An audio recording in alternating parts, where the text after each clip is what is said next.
안녕하십니까. 21세기 미래교육연합 조형곤 대표입니다. 저는 지난 시간에 세대 갈등에 대한 이야기로 이 방송을 시작했습니다. 세대 갈등, 계층 갈등, 지역 갈등, 이념 갈등, 국민의 4대 갈등 중에서 지금 세대 갈등이 나라를 분열시키고 혼란스럽게 하고 있다. 그런 이야기를 했습니다. 이 세대 갈등이 단순히 할아버지 할머니와 손자들 간의 세대 간의 소통이 되지 않는다. 그 차원을 훨씬 넘어선 것이다 라고 하는 이야기를 드린 적 있습니다. 이 세대 갈등은 이 정치, 경제, 역사를 둘러싼, 특히 역사를 둘러싼 해석에서 정말 큰 차이가 난다.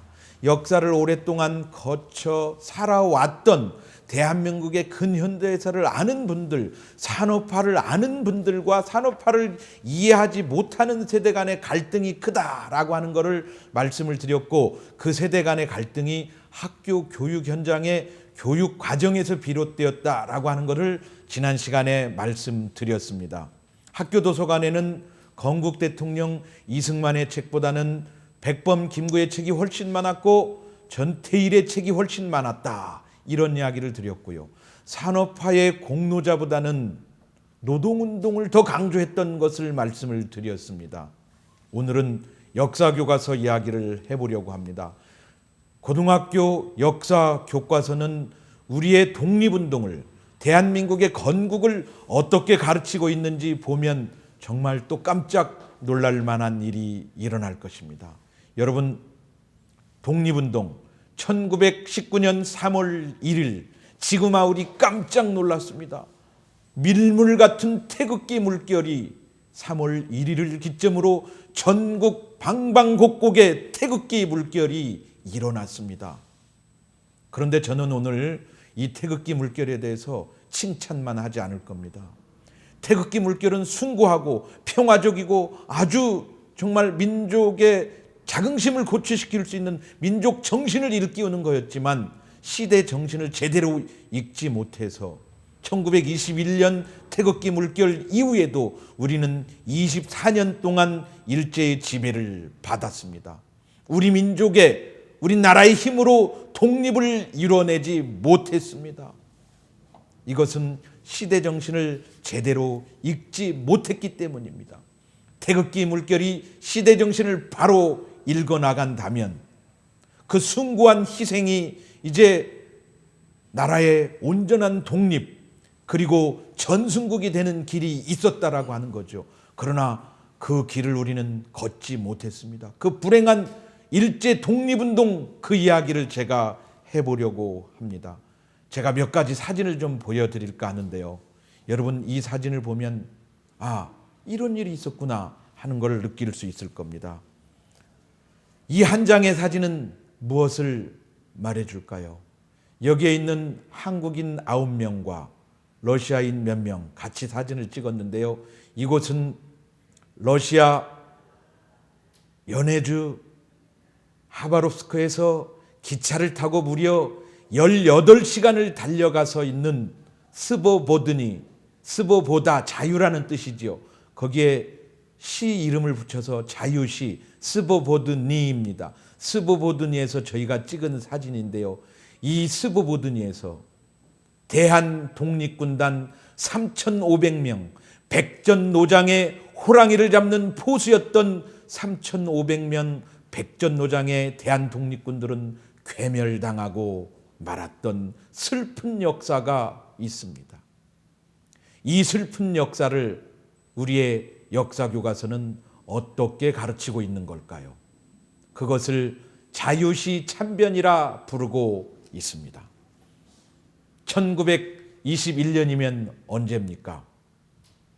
1919년 3월 1일 김이 독립 만세운동을 펼쳤고 그 태극기 물결은 우리의 백전노장의 독립운동가들을 만들어냈고 만주에서 활동하고 있는 우리 독립운동가들은 이제 1920년도에, 그러니까 태극기 물결이 일어난 지 딱 1년 만에 무슨 일이 일어났습니까? 그 유명한 청산리 대첩, 그게 1920년대에 일어났던 우리 대한독립운동사의 가장 빛나는 그 해 아니었습니까?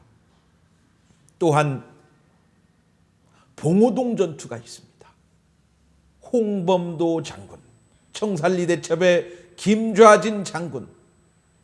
일제시대를 생각하면 그 두 장군의 활약상은 이미 모든 국민들이 알고 있는 그런 눈부신 활약상, 빛나는 활약상 아니겠습니까? 그 희생 아니겠습니까? 그런데 1920년도에 만주벌판에서, 청산리에서, 봉오동에서 우리는 집세기신을 신고 제대로 옷도 갖춰 입지 못하고 전투복도 없고 총인들 제대로 있었겠습니까? 그런데 우리의 상대는 누구였습니까? 당시 물론 지금도 일본의 국력은 최강이지만 당시 세계 최강이었던 일본의 정규 군대, 전투화를 신었습니다. 전투복을 입었습니다. 신식총을 가졌습니다. 이러한 일본 정규 군대를 만나서 집신을 신은 우리 대한독립군들은 싸워서 이겼다는 거 아닙니까? 일본이 대한독립군한테 그렇게 패하자 그 이듬해 1921년입니다. 경신참변을 일으킵니다. 간도참변이라고 하죠. 그때 당시 대한독립군한테 당한 일제 군인들의 숫자는 3,600여 명이 희생이 되었습니다. 일본군은 정확히 자기들 희생당한 숫자보다도 더 많이 우리 조선 민족 사람을 죽여야 된다. 그런데 그 대상이 독립군 일지언정, 정규군이 아닐지언정 군대와 군대가 싸운 게 아니라 우리 대한독립군들한테 늘 당했던 일제는 대한독립군을 상대로 싸운 것이 아니라 간도에 살고 있는 우리 민족을 무참히 짓밟고 죽였던 것이지요. 자기들이 희생당한 숫자보다 더 많이 죽였습니다. 이에 우리 대한독립군단은 흩어져 있는 작은 소부대들을 모아서 정규군으로 만들 필요성이 있었던 것이지요. 그래서 밀산에 가서, 만주벌판에 있습니다. 밀산까지 가서 한카오라고 하는 큰 우리나라 서울 아니 경기도 정도 굉장히 큰 그 호수 그 근처에 밀산이라고 하는 만주에 있는 지명에 있는데 거기에서 대한독립군단이 만들어집니다. 백포 서희를 총재로, 김좌진 홍범도 장군을 부총재로 그렇게 대한독립군단이 결성이 되었는데 당시 1917년에 볼셰비키 혁명이 소련에서 일어났지요. 그때 볼셰비키 혁명파들은 주변의 약소국의 독립을 보장을 하겠다, 도와주겠다 이런 말로 대한독립군을 이제 꼬신 겁니다. 대한독립군은 당시 먹을 게 너무 없었습니다. 그러나 우리 대한독립군은 나라를 지키겠다, 나라를 되찾겠다고 하는 독립군들은 우리 백성들이 먹던 무 하나를 훔쳐먹지 않았습니다. 굶었습니다. 무기가 없었습니다. 식량이 없었습니다. 그래서 대한독립군은 볼셰비키 혁명파의 말을, 그 가머니서를 모르고 속았던 거죠. 식량을 주겠다, 무기를 주겠다, 약소국의 독립을 보장하겠다, 그런 말에 속아서 러시아형으로 대거 넘어가게 됐던 것이 1921년이었던 것입니다. 그런데 놀랍게도 김좌진 장군께서는 공산주의자의 말은 믿을 수 없다라고 생각하고 가다가 돌아오신 거지요. 자, 몇몇은 돌아왔지만 백포서일 총재께서도 가지 않으셨지만 대부분의 대한독립군들은 러시아령으로 넘어가서 스보보드니를 향한 열차를 타게 됩니다. 그 과정에서 러시아와 일본 간의 국제 밀약이 있었던 것을 우리는 까마득히 모르고 있었던 것이지요. 무슨 밀약일까요? 일본은 러시아를 향해서 이런 요구를 합니다. 아니, 먼저 러시아가 이런 요구를 했죠. 캄차카 반도 연안 어업권을 러시아에게, 소련에게, 구소련에게 돌려달라는 겁니다. 거기서 물고기 잡아먹고 우리도 살자라고 하는 거죠. 일본의 세계를 향한 그 막강한 힘은 한반도뿐만이 아닙니다. 그 위에 캄차카 반도까지 일본이 다 차지하고 있었던 것이지요. 그래서 러시아가 그거를 요구를 하자 일본은 좋다. 그러면 연해주에서 활동하고 있는 대한독립군들, 이거 정말 골치 아픈 존재들인데 이 대한독립군단을 제거해달라라고 약속을 하는 거죠. 밀약이 돼 있는 거죠. 대한독립군이 이걸 알 수가 없는 거죠. 국제 정세를 알 수가 없는 거죠. 공산주의의 실체를 알 수가 없었던 것이지요. 그래서 3,500명 대한독립군단은 그 사실을 모른 채 스보보드니로 기차를 타고 갔습니다. 제가 바로 작년에 6월에 그 날짜에 맞춰서 거기를 갔습니다. 달레네첸스크에 모였던 그곳을 갔고요. 거기서 기차를 타고 지금 시간으로, 작년 시간으로 18시간을 스보보드니까지 타고 간 겁니다. 거기에 가서 다시 한번 사진을 보겠습니다만 이 사진에 있는 이 현장을 제가 보고 왔던 것이죠. 여기에서 무장 해제를 명령을 하니까 우리가 대한독립군인데 군인인데 무장 해제를 당할 수 없다. 그러니까 그 무장 해제에 앞장섰던 사람들이 누구냐? 이르크츠크파 한인 공산당이었습니다. 러시아 볼셰비키 혁명파와 이르크츠크파 한인 공산당들이 한 통속이 돼서 우리 대한독립군을 무장 해제시키고 무장 해제에 따르지 않는 사람들을 사살하고 도망가다가 여기 제야 강가까지 쫓겨온 거고 여기서 수벌 당한 겁니다. 저희는 이 자리에서 추모의 제를 지내지 않을 수 없었습니다. 만약 이때 대한독립군이 이렇게 공산당에 무참히 괴멸되지 않았으면 어떤 일이 일어났을까요? 역사적인 해석이 매우 중요합니다. 어떤 일이 일어났을까요? 바로 상해 임시정부와 연결되었던 이 대한독립군이 1945년 독립될 때까지 계속 싸웠다면 우리는 전순국의 반열에 끼일 수 있었던 것이지요. 전순국과 외세에 의해서 해방을 맞은 것은 차원이 다릅니다. 전순국에 끼지 못했기 때문에 우리는 대일 청구권을 행사하지 못했고 한일 협약을 해야 했던 것이죠. 전순국에 끼어 있다라면 당당하게 우리는 대일 청구권을 행사할 수 있었는데 말이죠. 또한 1921년 자유시 참변으로 대한독립군단 3,500명이 괴멸을 당한 이후에 한반도 역사에서 가장 비극적인 일이 시작이 됐습니다. 그것은 동북 항일 연군의 쫄병 주전자 당번 김성주라는 놈이 김성주가 등장을 한 거죠. 중국 공산당의 당원이었습니다. 민족의 독립을 위해서 싸운 것도 아닙니다. 중국 공산당을 위해서 싸웠던 김성주가 진짜 김일성, 내분의 김일성이 있었는데 진짜 김일성, 진짜 독립운동가, 백마 타고 활동했던 만주벌판에서 활동했던 진짜 김일성 장군 행세를 하면서 이름도 김성주에서 김일성으로 바꿔버린 겁니다. 그러면서 가짜 김일성이, 즉 김성주가 1945년 해방과 함께 38 이북으로 나누어진 곳을 실질적으로 지배하게 되었고 나라를 세우고 거기서 공산 정권을 세우고 그러면서 결국 1950년 6.25 동족 상잔까지 일으킨 민족의 원흉이 되고 말았습니다. 이게 1921년 자유시 참변에서 대한독립군단이 사라져버린 결과이고 일제와 싸웠던 우리 대한독립군단 겉으로는 일제와 싸웠지만 앞에서는 일제와 싸웠지만 뒤에서는 공산당한테 처절히 짓밟히고 당한 그러한 역사가 일제 36년 대한독립운동이라고 하는 사실입니다. 김좌진 장군은 어땠을까요? 공산주의자의 간계를 미리 꿰뚫고 자유시 참변이 일어나는 그 열차, 그 스보보드니행 열차에서 내려서 다시 만주로 돌아와서 신민부를 만들고 독립운동을 다시 시작을 한 거죠.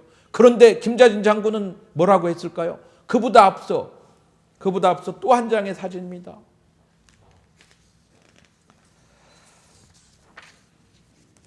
이 사진인데요.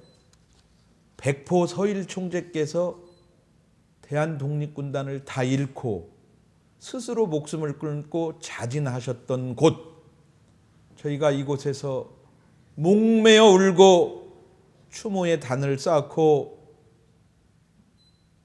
기독교인은 기도를 하고 또 절을 하고 그러면서 작년 여름을 여기서 보냈는데요.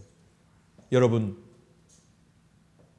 백포 서일 총재께서는 이 현수막 뒤에 저 깊은 산속에서 자진을 하셨지만 김자진 장군은 어떠하셨을까요? 김자진 장군께서는 입만 열면 공산주의자는 믿을 수 없다.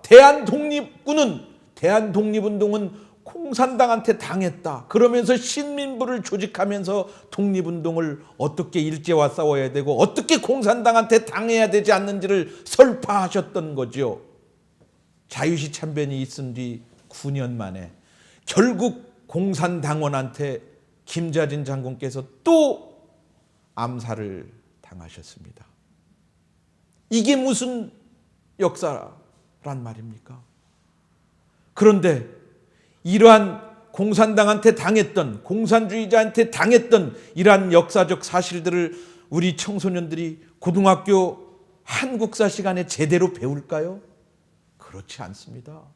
자유시 참변에 대해서 어떻게 가르치냐면 독립운동사 최대의 비극이 일어났다. 내부 분열이 일어났다. 이렇게 가르치고 있는 겁니다. 그게 무슨 내부 분열입니까? 공산주의자한테 당했다고 가르쳐야 되는 것이지요. 김자진 장군도 그렇게 가셨으니까요. 홍범도 장군은 중앙아시아로 끌려가서 극장 청소부로 일하다 돌아가셨습니다.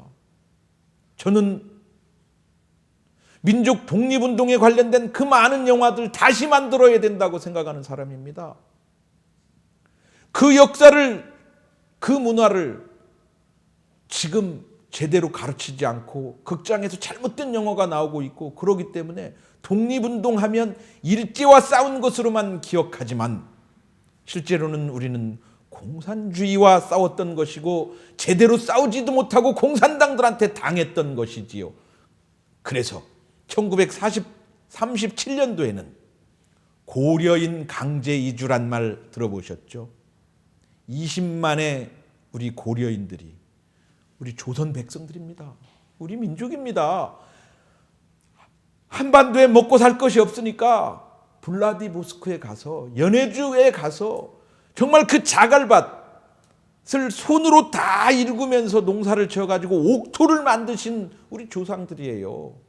그런 분들을 중앙아시아, 카자흐스탄 거기로 2달 사이에 20만 명을 강제 이주시킵니다. 수만 명이 희생을 당했습니다. 수만 명이 희생을 당했습니다. 어린아이들의 60%가 그 강제 이주되는 열차간 속에서 숨졌습니다. 그 숫자가 일제에 당한 숫자보다 많습니다. 학살당한 숫자보다 훨씬 많습니다. 그런데 그러한 사실들을 제대로 가르치지 않고 우리의 역사교과서는 뭐라고 하는지 아십니까? 스탈린이 한 말을 그대로 대한민국 역사교과서에 쓰고 있습니다. 블라디보스토크에 살고 있는 한인들이 일본의 첩자 노릇을 할까봐 옮겼다. 이렇게 쓰고 있습니다.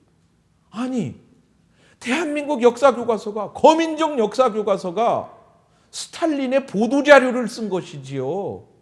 그렇게 가르치고 있습니다. 그러나 그게 아닙니다. 우리는 1921년에 대한독립군이 괴멸당하는 자유시 참변을 겪었고 9년 만에 김자진 장군이 공산주의자한테 암살을 당했고 또 소련 스탈린한테 1937년도에 고려인 강제이주라고 하는 거 왜 당했을까요? 1917년도에 볼셰비키 혁명이 일어나면서 공산주의를 선언하면서 모든 땅을 국가 소유로 만들었는데 그게 1년 안에 안 되지 않습니까? 2년 안에도 안 되지 않습니까? 시간이 많이 걸렸던 것이죠. 국가 소유로 땅을 몰수하기 위해서 중앙아시아에서 피해 혁명이 또 일어난 거죠. 뺏기지 않으려고 하는 사람과 총칼을 들고 뺏으려고 하는 볼셰비키 혁명파와 숙청을 하고 죽이고 죽는 과정. 그래서 주민들이 몰살당하는 거죠. 거기에서 농사를 지을 수가 없었던 거죠. 그런데 가만히 보니까 한국에서 한반도에서 온 조선 사람들, 고려인이라고 하죠. 이 사람들이 맨 땅에서 농사를 엄청나게 잘 짓거든요. 그러니까 소련의 식량 기지를 중앙아시아에서 건설하기 위해서 이 20만을 강제 이주하고 착취하고 그랬던 거 아닙니까? 그 1937년도에 그 고통을 겪은 것입니다. 그러고도 정신을 못 차린 거죠. 공산주의자의 괴계를 모르는 거지요. 그래서 외세에 의해서 히로시마에 나가시카에 원자탄이 투하되면서 우리가 해방을 맞이했는데 해방된 지 딱 100일 만에 또 무슨 일이 일어났는지 아십니까, 여러분? 해방된 지 딱 100일 만이면 1945년 11월 23일입니다. 신의주입니다. 북한과 중국의 접경지대 신의주에서 어린 중학생들이 들고 일어났습니다. 왜일까요? 일제 36년도 겪었는데 해방되었다, 이제 자유를 얻었다라고 생각을 했는데 소련 공산당이 들이닥칩니다. 김일성이 들이닥칩니다. 그리고 공산체제로 만들려고 하는 노력을 그때 하고 있었던 것이죠. 그런데 소련 공산당은 신의주에 와가지고 시계, 재산 다 뺏어가고 방화하고 불지르고 약탈하고, 그것보다도 더 어린 중학생들을 견디지 못했던 게 뭐냐? 어머니, 누나, 푸녀자들을 겁탈하고 강간하고, 이런 일들이 공산주의자의 만행이 바로 100일 동안 얼마나 극심했는지. 그래서 신의주에 있는 한 교회에서 공산주의자의 이 포악을 참을 수 없다, 학원의 자유를 달라, 그런 과정에서 교회 장로 한 분이, 홍서광 장로 한 분이 사살되고 죽습니다. 이거의 도화선이 돼가지고 중학생들이 공산당을 습격하는 사건이 11월 23일 날 발생을 한 것이죠. 6개 중학교 학생들입니다. 중학교. 나이가 몇이겠습니까? 15살 아니겠습니까? 그러한 어린 중학생들이 일제시대 또 겪었던 그 어린 중학생들이 공산당은 이건 정말 아니다 싶어서 신의주 반공학생의거를 일으켰던 것이죠. 자, 3,000명이 넘는 어린 중학생들이 전날 모의를 했는데 그 중에 한 명인가는, 누군가는 아버지가 공산당에 협조한 사람도 있었을 것이고요. 그 정도 정보력이 없는 공산당이 아니었겠죠. 그래서 어떻게 됐겠어요? 미리 준비하고 있었습니다. 어린 중학생들이 그렇게 오는데요, 발포를 시작합니다.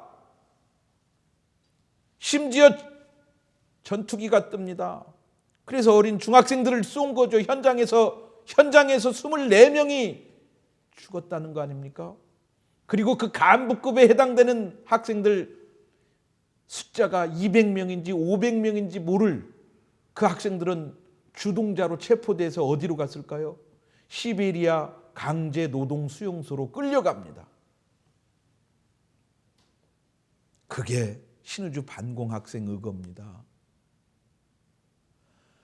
북한 지역에 살고 있는 지식인들, 당시 중학생이면 지식인이었습니다. 이 지식인들은 야, 이건 도무지 못 살겠다라고 하면서 월남 행렬에 가담을 한 거고, 관서지역, 관북지역의 청년들이 월남에서 서울 거리에서 공산당 대회를 하고, 당시 1945년 11월 23일이 신의주 반공학생의거니까요. 대한민국 정부가 수립되기 전까지 자유 대한민국을 만들려고 하는 이승만 대통령의 노력을 꺾어버리기 위해서 얼마나 많은 공산당을 겪어보지 못했던 서울에 사는 많은 사람들, 남한에 사는 많은 사람들이 공산당 대회를 하고 있었다라는 것 아닙니까? 그 공산당 대회마다 쫓아다니면서 이 신의주에서 온 청년들은 서북 청년단을 만들어서 그 공산당 대회를 못하게 했던 것이지요. 폭력을 사용하기도 했고요. 그 과정에서 서북청년단은 깡패다라고 하는 누명을 뒤집어 쓴 것 아니겠습니까? 여러분, 서북청년단이 아니었으면 대한민국의 건국에 자유 대한민국을 만드는데 이승만 대통령이 정말 어려웠을 겁니다. 그런데 서북청년단들은 그러한 자유 대한민국을 만드는 일에 앞장섰고 제주 4.3에 또 진압하는 데 들어갔고, 그러면서 자유 대한민국을 세운 다음에 이들은 자신들의 고향을 찾기 위해서 할 수 있는 것이 뭐냐? 당시 15살 중학생들이었지 않습니까? 20살이 됐죠. 20살, 18, 19, 20살이 되었겠지요. 그들은 군대에 가서 나라를 지키고 군대에 가서 통일을 유력해서 저 북한 공산 정권을 무찔러야 되겠다라는 생각을 하고 군대를 간 겁니다. 서북 청년단들이 군대에 가서 뭘 했을까요? 인천 상륙작전에서 그 등대에 불을 켜고 산화하는 그런 역할까지 했던 그런 역사가 바로 신우주 반공학생의거입니다. 이렇게 1919년 대한독립만세를 외쳤던 태극기의 물결은 1920년 청산리 대첩 봉오동 전투의 대승리로 보답을 했습니다.